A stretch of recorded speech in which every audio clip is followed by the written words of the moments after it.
Namo tassa bhagavato arahato samma sambuddhassa. Namo tassa bhagavato arahato samma sambuddhassa. Namo tassa bhagavato arahato samma sambuddhassa. Buddhang dhammang sanghang namasami.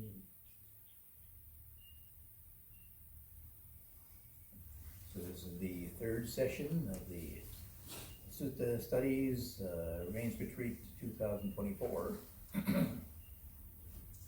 And the theme this time, in this session, will be something like the complete path. For those of you who have done your homework, read the Sutta passages I had mentioned on the board there. This passage that is in the scriptures there is mentioned many times, and the Buddha refers to his teaching often as a path of practice. Probably most people are more familiar with the Eightfold Path, which is a good way to remember it. Eightfold Path, 8 different aspects to make up the complete path. But in the Eightfold Path, it mentions the factors, but doesn't mention much about how to practice it. Whereas this passage I mentioned in the scriptures there, it was a kind of detailed explanation of how to practice it. And it still includes most of the factors of the Eightfold Path. I guess there is some assumption of right view and right attitude, but it also mentions morality and meditation, and then wisdom. Finally, it concludes with wisdom part of it. So this progressive path of practice is sort of an idealized progressive path. I mean, not everybody needs to follow every step. Well, maybe they don't follow in progression anyway. I was just reflecting as I came down here that there'd be some people even start at the end. Some people already have a little bit of insight into suffering. In the progressive path, it ends at the second last step is the contemplation of dukkha, of suffering. The Four Noble Truths, actually. But some people, they have the suffering first, and then they look for a solution. Then maybe they come across the Buddhist teachings, whatever, But this is at least these different stages of the path, the different aspects of the path. It's helpful to keep in mind that we have a complete overview of what the path is. It's more than just sitting meditation, in other words. Or for some people, they just think it's part of the Buddhist religion, so it has to do with praying to the Buddha image or chanting or something or other, going through religious exercises. There's a whole range of different aspects of Buddhist teachings. And basically, if we don't understand that there is quite a range of practice, we're really missing out. As we sometimes is mentioned in the scriptures, we should take advantage of our precious human birth. We have the opportunity this lifetime, or even you can say this particular age anyway. Maybe it's only a short time, but to come across the Buddhist teachings. So many people don't have the opportunity to come across them. They just either they're too busy with their life or whatever. But we've come across the Buddhist teachings, have access to them. Now we can practice them and realize the results accordingly. Hopefully, no guarantee, mind you. That's what it's called, practice. So this progressive path is outlined, of course, because the Buddha was mostly talking to monastics, and basically in India at the time of the Buddha, if somebody was serious about spiritual practice, the main alternative was to go forth to monastic vocation, because there was very little access to the teachings normally. There was, fortunately, the Buddha and many of the other ascetics, wandering ascetics, they gave public talks. But other teachers, they had a very private approach to teaching. just passed on orally from teacher to disciple. That's the Brahmanical tradition. So you had to be a Brahmin, you had to be a male, you had to accept the teacher, have enough your situation in life was such that you had time to be a student and study with the teacher. Didn't have to just immediately go to work and fulfill a profession or something. So the progressive path, if I kind of shorten it a bit, starts off with somebody hearing about the teachings. Nowadays, people nowadays, I guess, can hear about the teachings also, but previously it was reading about the teachings. I know my first access was through a book. Nowadays, maybe the new generation, their access is through YouTube. Or Zoom talks or something nowadays. So they hear about the teachings, but not in person perhaps, not being there in person, but hear about the teachings anyway. Then they gain faith in the teachings. Then they decide, I really want to devote myself to this. So then they go forth. And once they go forth, in a monastic form, the first stage is, not only for the monastics, but anybody who wants to take up spiritual practice, they ideally recognize that in order to undergo spiritual practice, it's helpful to have a skillful lifestyle, skillful living, that is a moral lifestyle. I know some people in the Western countries are not Buddhists. They come to a meditation retreat, and then they get some benefit, hopefully, and then they realize, if I want to continue with this, I have to adjust my lifestyle. Maybe I have to even, sometimes you have to change your friendships. And we talk about the Kalyanamita, the noble friend. I know myself, when I was a student, I had many friends who wouldn't say are not quite so noble, or I shouldn't judge them, but they didn't direct me on the noble path. Not that it was totally immoral, but it was legal, most of it, but it was not exactly skillful for the practice of meditation. Dancing, singing, etc. Won't go into details, okay? So the skillful living, and then of course we can talk about there's the different levels of precepts. Ideally the word for skillful living is sila, and that word technically means more like character. Becomes our character, a way of being in life. And to help us do that, there is what we call precepts. 5 precepts, 8 precepts, 10 precepts, 227 precepts. These are kind of guidelines to follow. And there's the first 5 basic, we call them moral precepts, refraining from killing, stealing, sexual misconduct, lying, intoxication. These are helpful for anybody living in the world. Then there is the 8 precepts, which adds 3 more renunciant precepts. The renunciant precepts aren't immoral. Eating supper in the evening isn't immoral. But it's a renunciant precept to help us to let go of many complications in our life. If you don't have to have supper in the evening, have to cook supper, you have more time for meditation, right?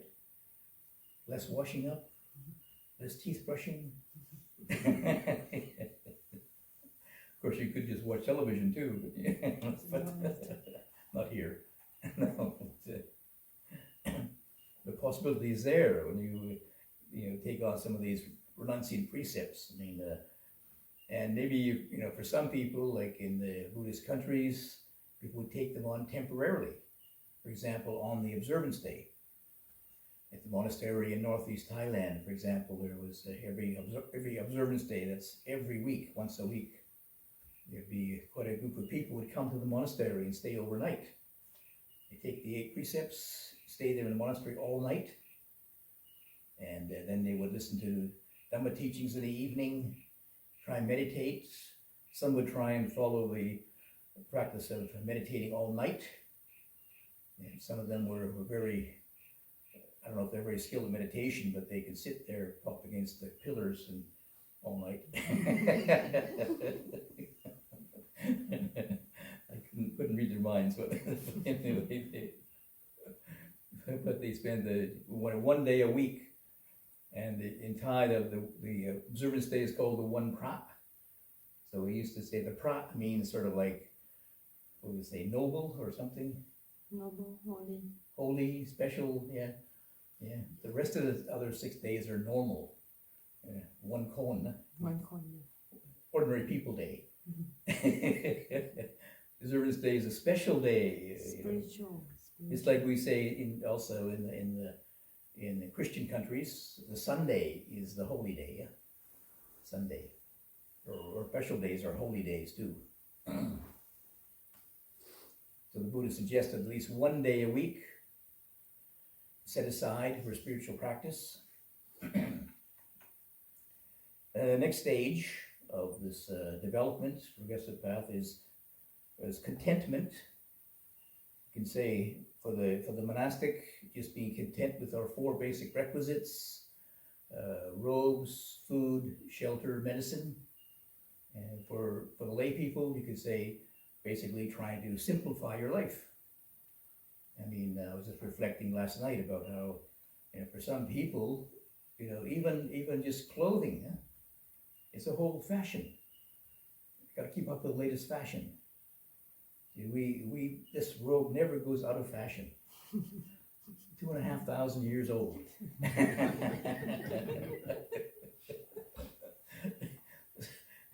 Somebody even sent us a catalog one time from some fashion house in England. This was when I was living in England. They sent us this catalog, and they had a monk's robe in it. This fashion catalog, very expensive. Thousands of dollars for just a robe. Big piece of cloth. Maybe it was silk, I don't know. But it was only that one time it was in fashion.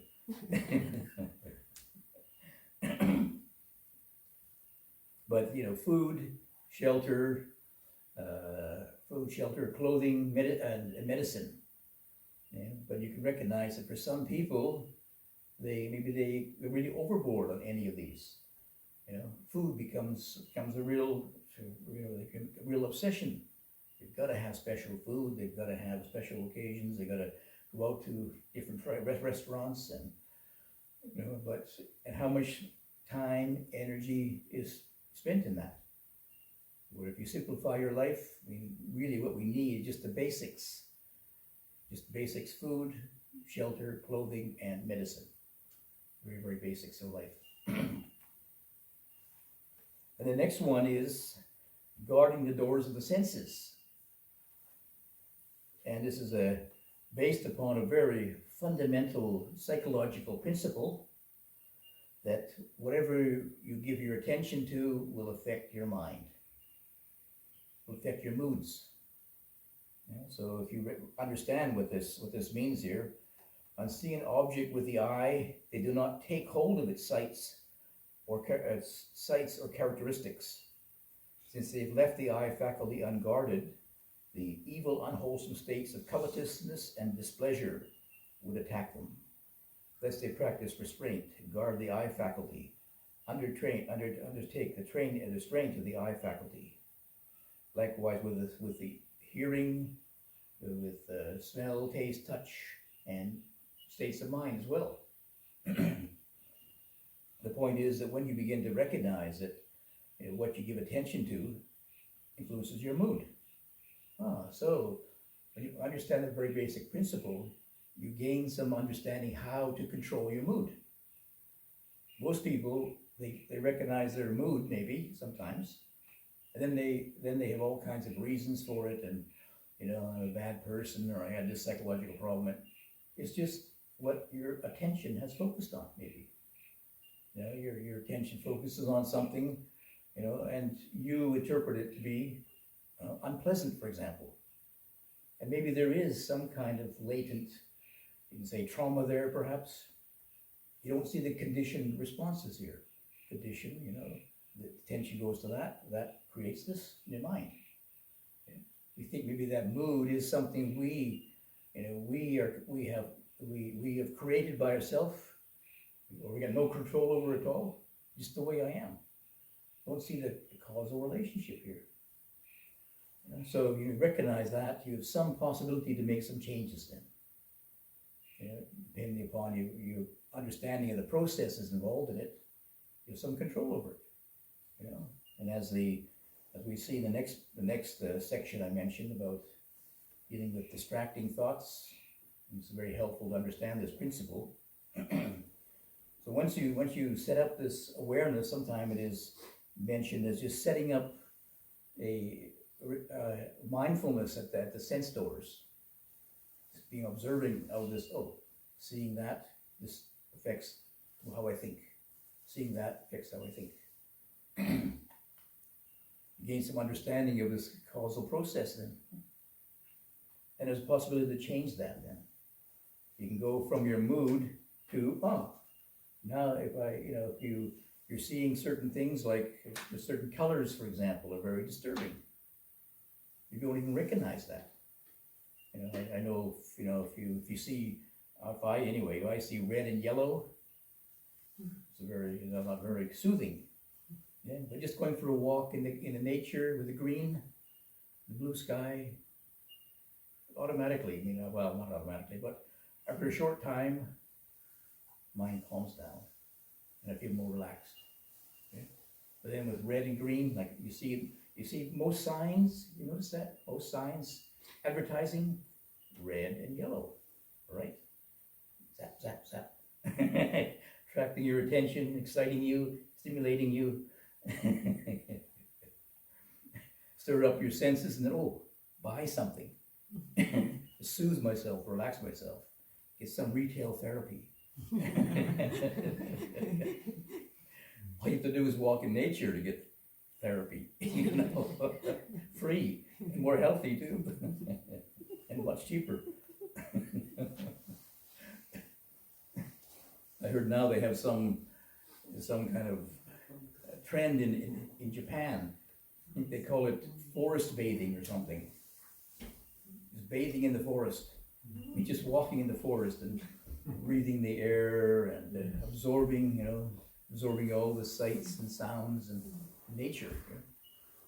Of course, maybe in Japan it's very hard to find that.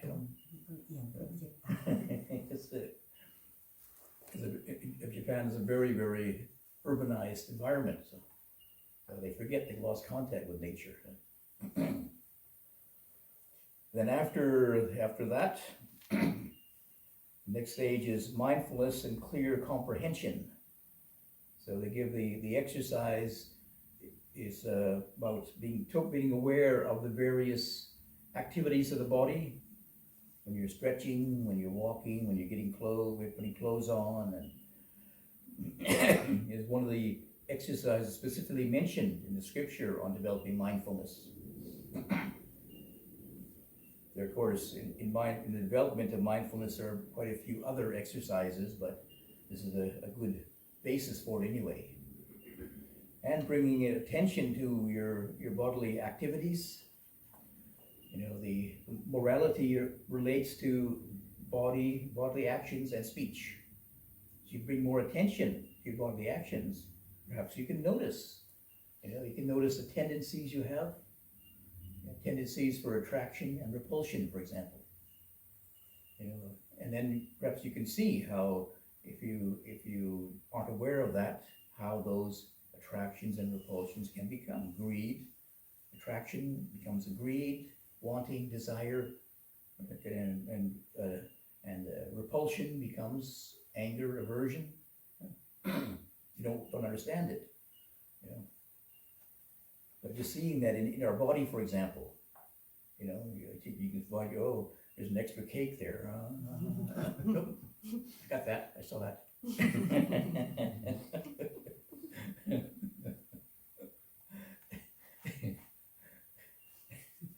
So you see that movement. Okay, I won't steal it. Okay, right. Precepts.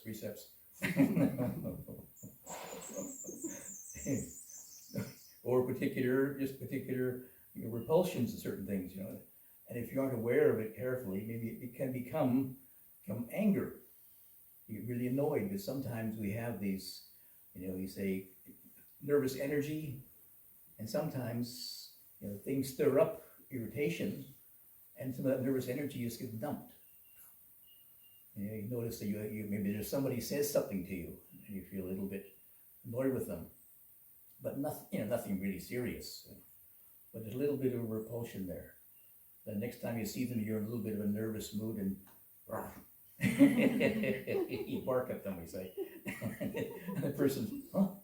What's that about?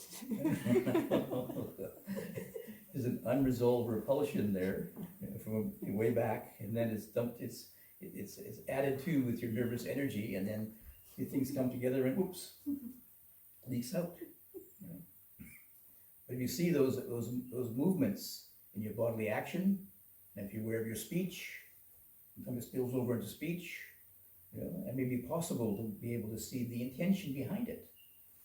The kamma, the Buddha said, is intention. Our intention, what's behind that? Why do I want to do this? And of course, the intention is in the mind, so it's easier to see the overt action if you hear the speech, then understand the intention behind it. But if you look at the action and the speech, perhaps you can follow back to the intention, what's really behind it. So again, you understand some basis of how the kamma, the action and result, can build up, can be created. So after mindfulness, in the Eightfold Path too, right mindfulness becomes before right concentration, right collectedness, right samadhi. So the next stage is collectedness or samadhi. And of course it goes through the very formal presentation of developing samadhi or collectedness, I define it. With why I use the word collectedness is because concentration is only one factor in samadhi, ekagata literally. And there's other factors like joy and well-being, piti sukha. And sometimes, I notice that, myself anyway, I think quite a few Westerners, when we hear about concentration, many of us think of it in our brain, you see, have to focus, have to concentrate. Where if you give more emphasis to piti sukha, well-being, what you like, what you enjoy, your mind will dwell there. There's well-being, by its nature, is a little bit sticky. If you feel in a comfortable mood, you don't want to go anywhere else, do you? If you find something very, very, very pleasing, something which gives you some pleasure, then okay, don't disturb me, please. I'm concentrating. I'm meditating. I'm indulging in piti sukha. but the Buddha allowed that,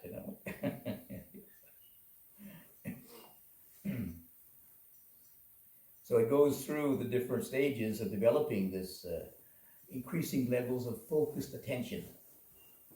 And we start off with, say, focusing on the breathing. First of all, we bring our attention to the object of breathing. Many times it's just a concept. What am I doing? I'm breathing, right? But you keep focusing attention on that and begins to recognize, perhaps you can tune into the exact experience of breathing. If you keep up with that, this is easier said than done, because usually there's distracted thoughts come in. Okay, put them aside, back to breathing, put them aside. Sometimes we have to sort of retrain our mind. Most people's minds are not very collected. We have so many things to have to process, and we usually are not very aware of where our attention goes. Our attention is attracted to things. If you have a little bit more awareness or restraint over your senses, like when you do walking meditation, you lower your gaze, gaze around at the scenery around you, try to focus on what's in front of you, a few meters in front of you. You close your eyes when you sit meditation to cut down some of the possible distractedness. But then, the more we can do that, the more that we can experience, the results of a focused mind, which is calm, called samatha. Not only that it calmed down, the mind calmed down from the distractedness, but it calms down many of the, kind of, you can say, background anxieties and frustrations and the whole body. The Buddha said when you develop this first absorption, we should permeate the whole body with this bliss of a focused, calm mind. It's not just the mind is calm, but you can feel it in the body too. When the mind is calm, the body relaxes, and you feel a sense of confidence, of ease, of being really centered. Nothing can disturb you. Maybe you're getting a little bit spaced out even, So it's a good thing you can do that ideally in a safe environment, you say. And then of course then the next stage is the contemplation part of it, which we call insight meditation. So it says, when the collected mind is composed, purified, cleansed, passionless, without defilements, subtle, workable, steady, imperturbable, then it direct it to the cessation of the outflows, or the asavas, as they're called. And one directly knows this is dukkha, this is the cause of dukkha, this is the cessation of dukkha, this is the path of the cessation of dukkha. So one understands very clearly that these are the Four Noble Truths, dukkha, or suffering, we say, translate, or unsatisfactoriness. Most of us, we don't want to relate this to suffering or unsatisfactoriness at all. We spend our whole life trying to get away from it. Is that the meaning of life? Not to feel pain, not to suffer. But when the mind is calm, much more relaxed, much more spacious, you can imagine, purified, cleansed, steady, imperturbable, whatever that means. undisturbed. Then okay, when so-called suffering comes along, you open the mind to it, it's not the same anymore. It's like when you're hungry or something. Well, any kind of food looks wonderful. When you had the meal, you already had enough to eat. Then you look at the food and no big deal.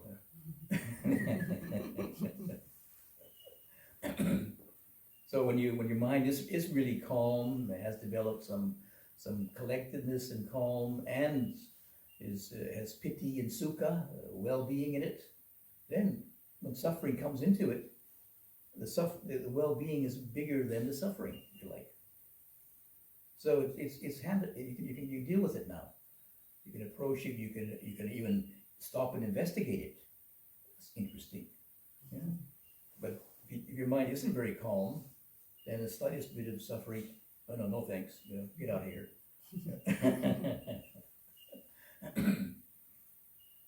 So unless one has experienced some degree of calmness of mind, it's hard to appreciate that.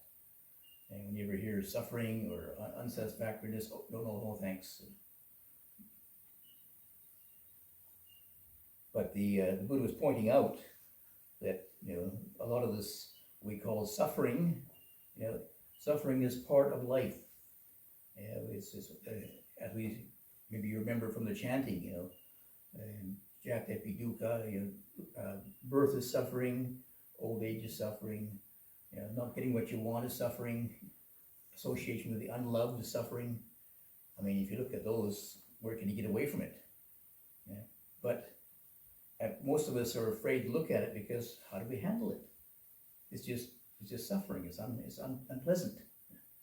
But when your mind is more peaceful, more calm, there is a possibility to approach it in a different relationship then, see it in a different way. So these last two stages, we call it technically calm and insight meditation, what the Buddha referred to in the scriptures, calm and insight. And they're usually mentioned, I think almost all the time in the scriptures are mentioned together, calm, insight. Nowadays there are different groups that call themselves Samatha group or a Vipassana group, but the Buddha always used them together. And I think one of Ajahn Chah's sayings was basically, the deeper the calm, the deeper the insight. So certainly, when the mind is not calm enough, basically you try to investigate dukkha and you can't do it. All of us have a big backlog of unprocessed unsatisfactoriness or dukkha. And we just don't want to go near that. We don't know how to handle it. We had bad experiences, so we're traumatized by dukkha, so we don't want to go there. But if there is some degree of calmness in the mind, it's possible to visit it. And basically, insight meditation is investigating, contemplating impermanence, unsatisfactoriness, and no permanent self. Perhaps you can acknowledge that who wants to look at those things? Huh? Our whole life is lived with looking for permanence, looking for happiness, looking for self. That's what we call normal life, you see. The Buddha is saying the reality, is the opposite, complete opposite. The true nature of reality is impermanence, unsatisfactoriness, and no permanent self. I'm in the wrong business here.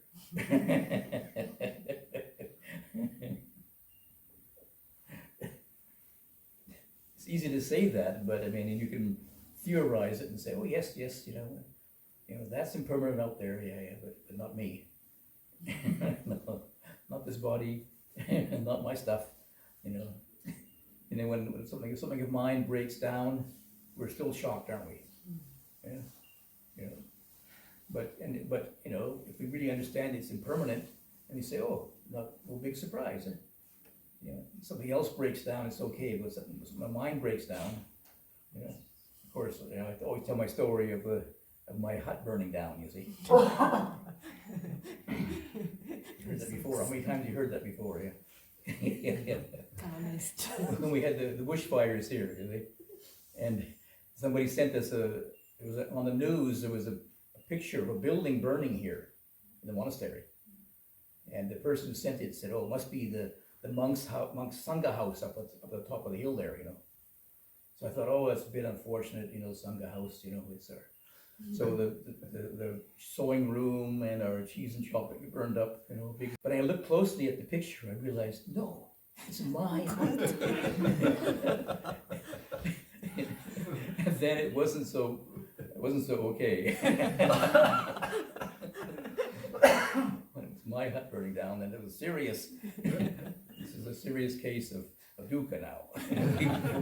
Before it was just a moderate case of dukkha, but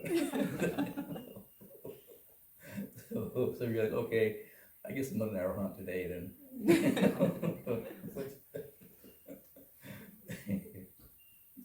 So then we come to the, trying to develop calm and insight. the kind of, I guess the kind of big question mark is, how do we balance these two? Basically, if there's not enough calm, you try to contemplate suffering and you can't do it.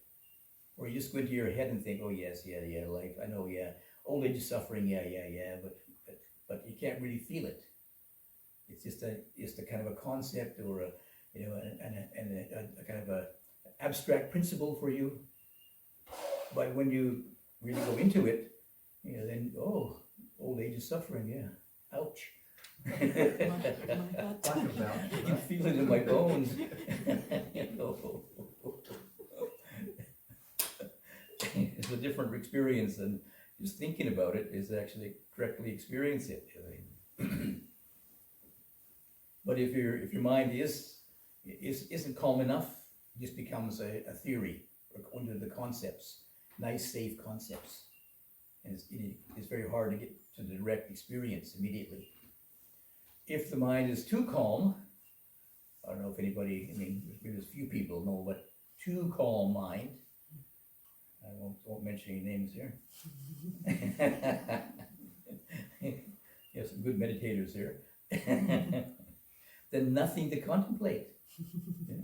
They're just piti sukha, joy and well-being, and there's no suffering to contemplate. I gave a retreat in Germany one time, and then there's one woman there, I know she was a very good meditator, and then taking time for questions. And then she put her, usually she'd never ask the question because she's very experienced. So by the time she raised her hand, and she said, Ajahn, what to do about too much joy? I said, sorry, it's not my problem. I have no answer to that one. She said, yeah, I can just sit down for a few minutes and then list out. So you have to know, they're just good enough. And some teachers, some teachers say you need a lot of concentration. Like a lot of the forest meditation masters say you should have developed to at least fourth absorption, at least, before you start insight meditation. Other teachers say you don't need an awful lot. There's a saying, one of the teachers came up with a saying, Kanika Samadhi. Kanika means momentary. You just need moment-to-moment collectedness. And if you give more attention to impermanence, to vipassana meditation, that becomes more prominent. And vipassana is the meditation, is the theme which will give you real insight. Calm is just calm. It's very peaceful, and you recognize that you can moderate or influence your moods by your attentiveness, but you don't really get to the result, to the final cessation of suffering, because you don't know suffering. And wherever suffering comes along, some people just revert to samadhi, constant collectedness again. It's just whenever they feel a bit frustrated or anxious or something, they go into the meditation hall, close their eyes.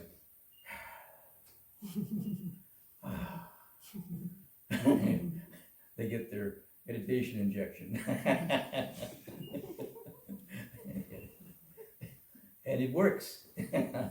Unfortunately, if you're good at it, But for those who are not so good at it, who still have some distracting thoughts, then we come to the second discourse I mentioned to read, discourse on how to deal with distracting thoughts, right? You remember reading the homework? Yes. Right, okay. So there's a few, we would give 5 different methods, 7 different ways to deal with it. And of course, these ones the Buddha gave, they are to be used when the distracting thoughts, when thoughts keep arising kind of very persistently. My own rule of thumb is that you're focusing on the breathing, say, for example, and a distracting thought comes in, your mind wanders off somewhere, just go, you notice that, go back to the breathing again. It wanders off again, back to the breathing again. If it happens 3 times, 3 is the kind of auspicious number in Buddhism, for me anyway, then you have to look at it. What kind of distracting thought is this? You can kind of give a pattern, is it greed, aversion, delusion, and then back to the breathing again. Just glance at it, back to the breathing again. And sometimes some of those thoughts, especially if they aren't too powerful, as soon as you pay attention to them, then they're gone. Other times they come back again. If they come back again, maybe you have to pay more attention to it. You have to look more closely at them. It's just like my analogy might be a young child who wants attention, you see. So you're trying to sit quietly and they come along and say, blah, blah, do this, do that. And you just ignore it, you get louder, right, sometimes. But if you just turn to it and, yes, okay, bye. They just want attention. Other times they want to do this, want to do that, play that. Just throw them a bone and throw them a candy, and they're gone. But different thoughts require different approaches, you see. But if they really persist, and the Buddha says, one should use a different sign then, a different object of meditation. So using the breathing is pretty neutral. But there are, and then this is where it'd be helpful to know that there are a variety of meditation objects. There's 40 meditation themes or objects in Buddhism. So for example, if thoughts are primarily sensual, thoughts of lust, for example, then there is a meditation on what's called asubha, the unbeautiful aspects of the body. 32 parts of the body, or if you really, if you can deal with it, the stages of the decaying corpse. You have to use your imagination maybe, or look on Google or something or other. That maybe do something about the lust, you see. This body is actually, it's not as beautiful as you would take it to be. If the thoughts are more about aversion, then the traditional approach is to try some metta bhavana, friendliness meditation, and bring up thoughts of well-being. Aversion is not well-being, right? And if you have aversion, is it pleasant? Usually not. Even though you may rationalize and say, you have a right to be angry, but look in yourself. When the body is angry, has anger, it secretes hormones, adrenaline, for example, which are not very pleasant. But then try to change your attitude now to be more friendly, be more receptive to it. Maybe you can shift it. If it is an inanimate object, you can reflect upon. If it's greed, you can reflect upon impermanence. Things are always changing. You want to hang on to it, but it'll pass away eventually. If there's aversion towards an inanimate object, reflect upon the 4 elements. I'm averse to what? I'm averse to this thing here. It's earth, fire, water, air. Am I averse to water? Am I averse to air?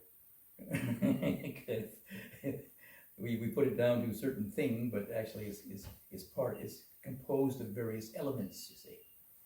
So maybe you can be angry at the air or the water, but maybe it helps to dissolve the anger or aversion. And the thoughts of delusion. Delusion in the Buddha's teachings is primarily delusion about not knowing what the nature of the Buddha's teachings is. Doubt, confusion about it. So the obvious result, change is try to study more. You can do some recitations of the scriptures. You can stop and do some studies, study of the teachings or something, and ask some questions, inquire about it. So sometimes just watching the breathing continuously, not always going to be successful. Especially if you keep having intruding thoughts of various kinds, rather than just ignore them, maybe you have to deal with them. As if they persist, if they continue. I find a new approach to deal with them. So we have these various approaches, and as I say, there's various meditation themes we can use. And we start off with the basic ones. What we call the unpleasant aspects, unbeautiful aspects of the body for greed, for metta bhavana. Metta bhavana can be used very, very extensively for all kinds of unpleasantness. And if you have pain or irritation, try to develop more friendliness towards it. I translate it as friendliness, metta. Some people translate it as loving kindness, but I think it's starting off a little bit too grand. I can be friendly to my pain if I have to, if I have to. I could possibly be friendly to my pain if I have to sit there for an hour, but to love it, I'm sorry. You have to acknowledge my limitations. So kindness, maybe. So I find it more useful to not be too high-minded about it. We just try more practical what you can deal with first. So metta bhavana, you can translate in many different ways. Just not fighting with it. Just being more peaceful coexistence. Or possibly a little bit more kind to it, or friendly, maybe hospitable. Maybe receptive. Just, oh yeah, that's there. And have a more friendly or open approach to it. And see what happens. Yeah. It's not helpful, I think, to think of it as an antidote, the way to get rid of your anger. But if we shift our attitude somewhat, it gives us a new perspective on it, a new way of approaching it. Rather than usually we just lock into these, greed, aversion, delusion, these old particular patterns. Yeah. But these new meditation themes are to bring in a new approach, a new attitude, see it in a different way, and then see what happens. You say it depends how our mind, where our attention goes. And most of the time, our attention just goes back to the old habits again. We're just acting with greed, with aversion, delusion, just confusion or doubt or don't know or just play stupid or something. But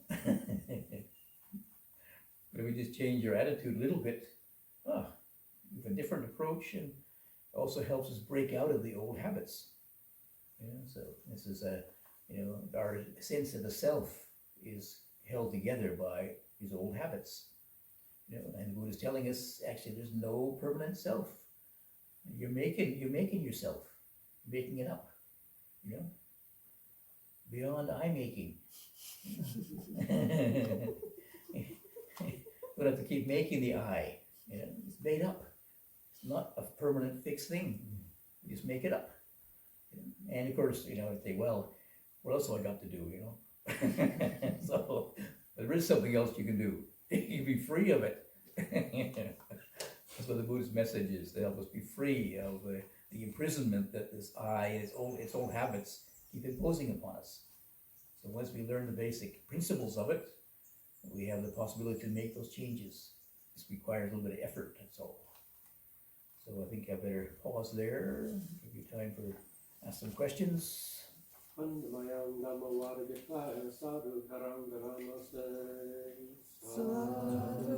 sadhu, sadhu, anumodami.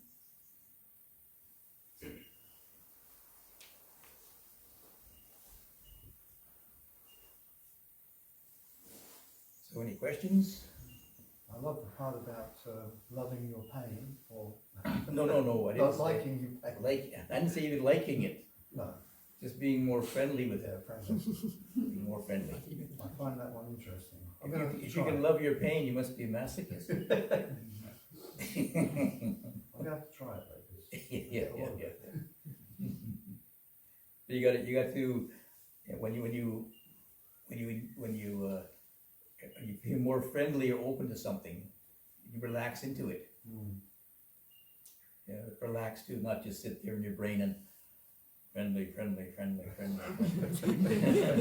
Go away, friendly.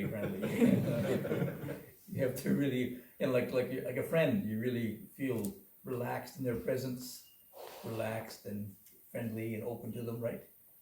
You see a friend, you see an enemy, you. So what your body's doing when your pain comes? Usually, you're gonna fight this out, and I'm gonna try and win, but you never do. But now try and have a more welcoming, friendly attitude to it, and see what happens.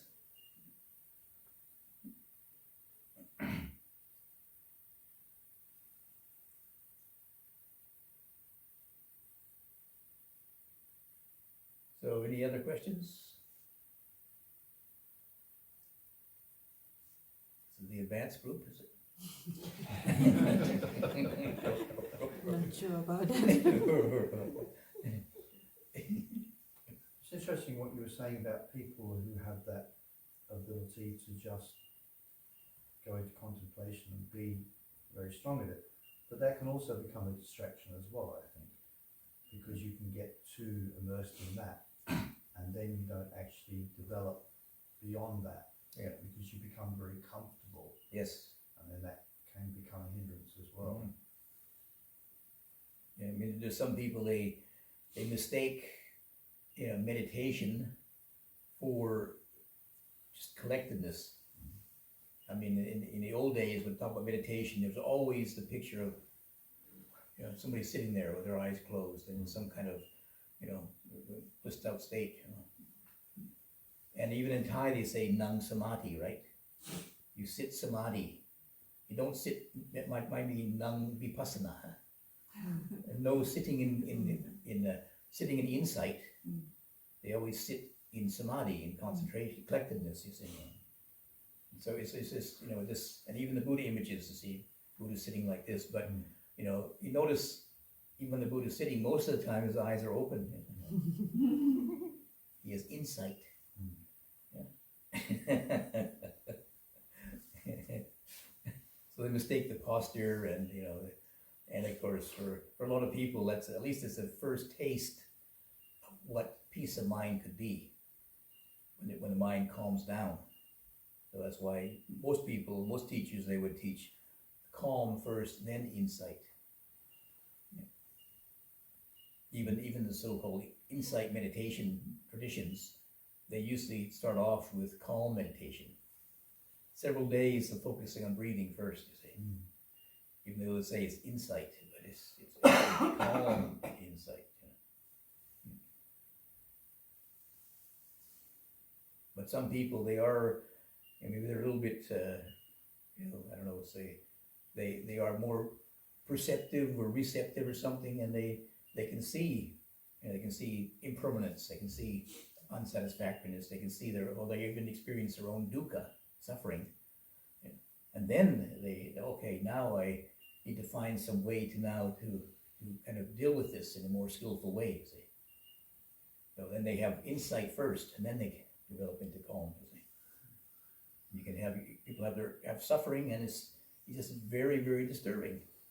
Yeah. I was on a retreat once, and I was a bit surprised. I didn't organize a retreat; it was organized somewhere else. And I got there the first night. There's a lady in a wheelchair. How she can do walking meditation? All she can do is sitting meditation. So I didn't quite know how to handle it, you know. And then after the I think the second day or something, I asked for questions, and she said, "How do you deal with pain?" She said, "I have osteoarthritis. Yeah.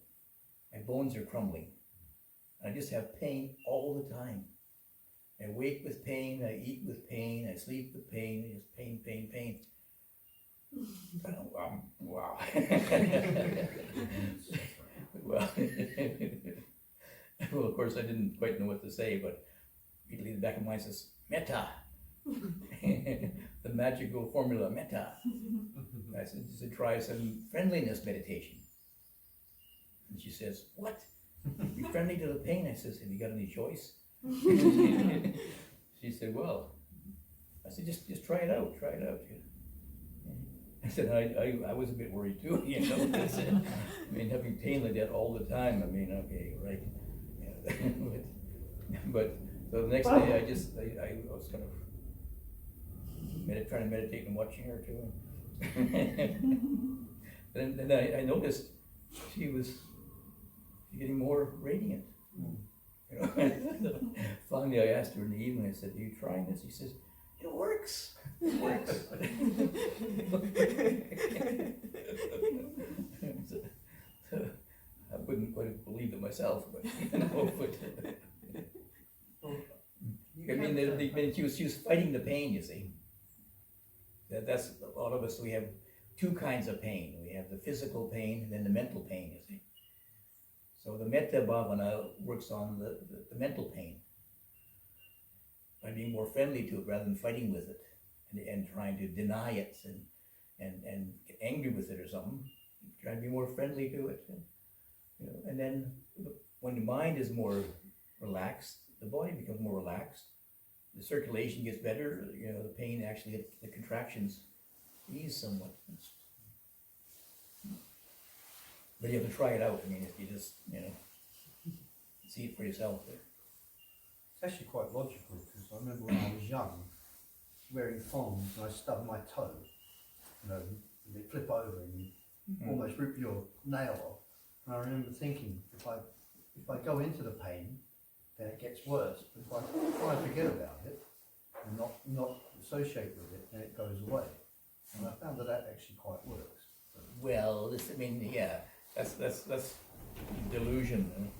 No, it works. It must be a good Yeah, delusion. it works till you're distracting yourself, you know, but. But if you can just sit down and be more open and calm with it and maybe not get so anxious about it and react to it in a negative way, you know. Maybe try it out anyway, you know, no guarantees. I mean, there's no money back. You know.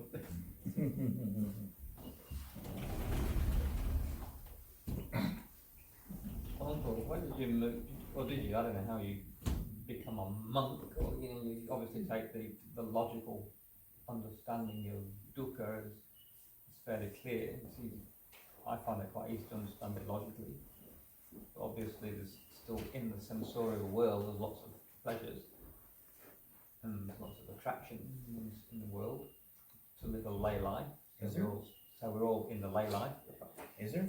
Well, clearly, because we're all lately in the lay life thinking it's okay. We've become monks, yeah. I forgot. Oh, there are. Come out there. Saturday night, eh? Don't remind him in my this group. It's not all. It's not as good as the sala on a Saturday night. At least you didn't recognize that, huh? Yeah. When did you get to that point?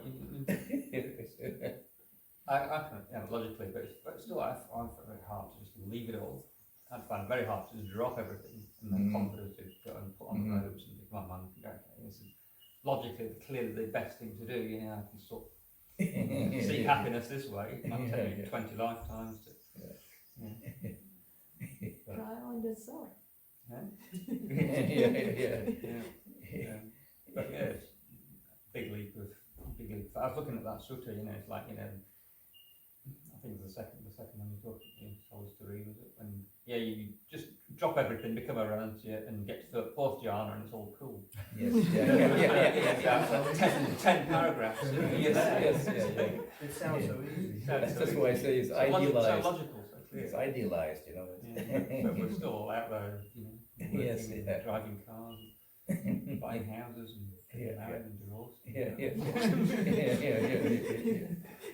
Chasing that dream.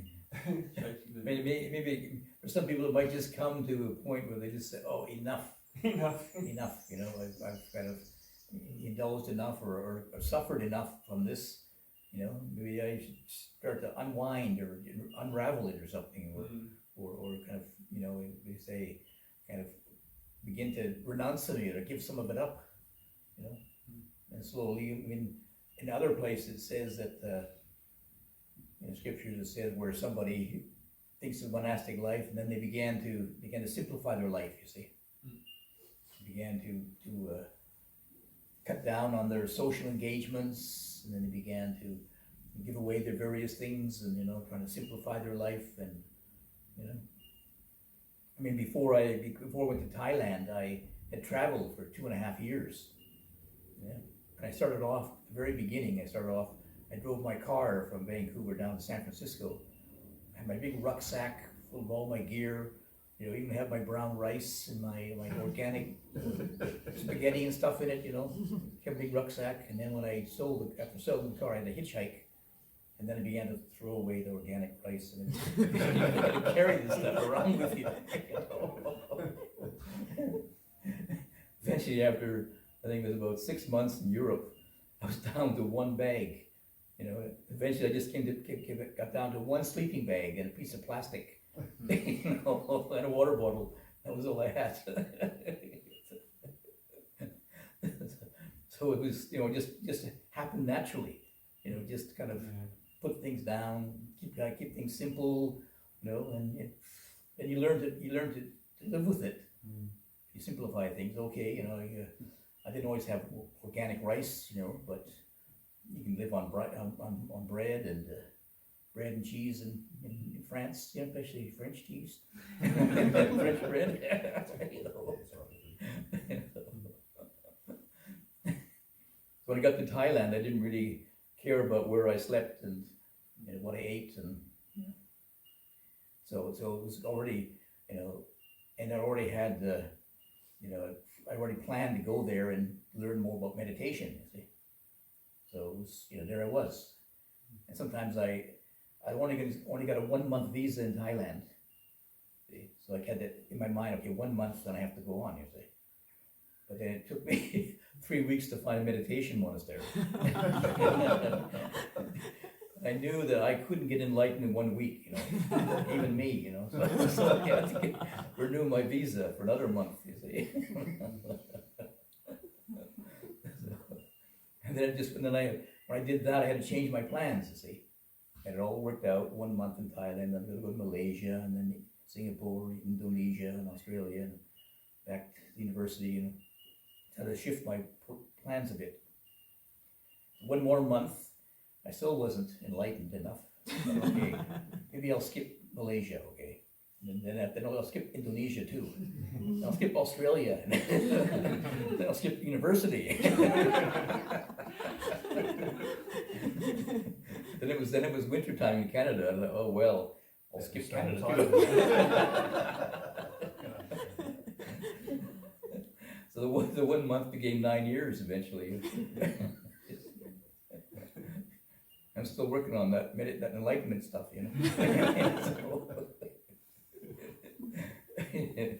Then after a while, it's a bit hard to then go back again, you see. So, and I think I was quite lucky in a way, because when I did kind of get to a point where I really had exhausted my enthusiasm for meditating in Thailand, I went to see Ajahn Chah. And that was a totally new, different revelation, being with somebody, a wise teacher like that. The first 2.5 years by myself, basically, in a monastery up in northern Thailand.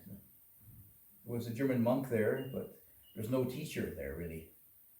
Had to read the scriptures. Fortunately, had the scriptures there in English, Holy Canon, so I could read that. But then meeting Ajahn Chah, and a whole different approach, It's like, oh, a new take on it. Then when I was kind of exhausted in Thailand, then went to England. A whole new different situation to deal with. Were you a monk when you went to England? Yep. No. And what year was it? Where? What year when you first be a monk? 1973. Wow. But you weren't even born then, were you? No, I was 66. So I was 10 years old then. 10 years old. I wasn't 19.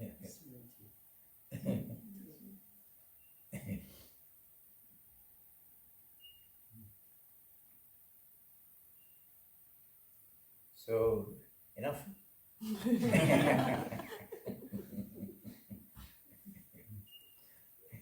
Getting into the stories now, so Give them more. they go on forever. Sorry.